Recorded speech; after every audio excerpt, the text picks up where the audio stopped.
Good morning সবাইকে। দেখো সকালবেলা অনেকদিন পরে একটা গাছতলায় একটা বেল কুড়িয়ে পেয়েছি।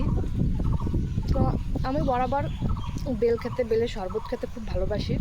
তো ভাবলাম নিজে হাতে যখন ওই বেলপাতা ছিটতে গিয়ে বেলটা পেলাম, ভাবলাম আজকে বেলটা পেয়েছি গতকাল, মানে পয়লা বৈশাখের দিন, বছরের প্রথম দিন একটা বেল পেলাম, মনটা খুব খুশি। বেলটা খুব মিষ্টি খেতেও, এবং বেলের যে ভুসুড়িটা না, এটাও অনেকটা টেস্টি আছে। তোমরা কারা কারা সকালে বেল খেতে পছন্দ করো জানিও। আমার বেলের সবচেয়ে শরবত ভালো লাগে দুধ দিয়ে, খেজুরের গুড় দিয়ে, কিন্তু খেজুরের গুড় আছে কিন্তু দুধ নেই, যার জন্য খুব ভাবলাম যে তাহলে বেলটা রাখবো না, খেয়েই ফেলি।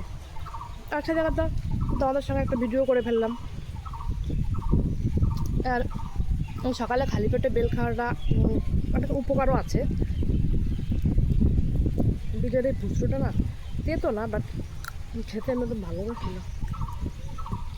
যখন বেলের কালারটা কি সুন্দর, এটা অর্ধেকটা খেয়ে ফেলেছে। চলো, ভালো থেকো তোমরা সবাই।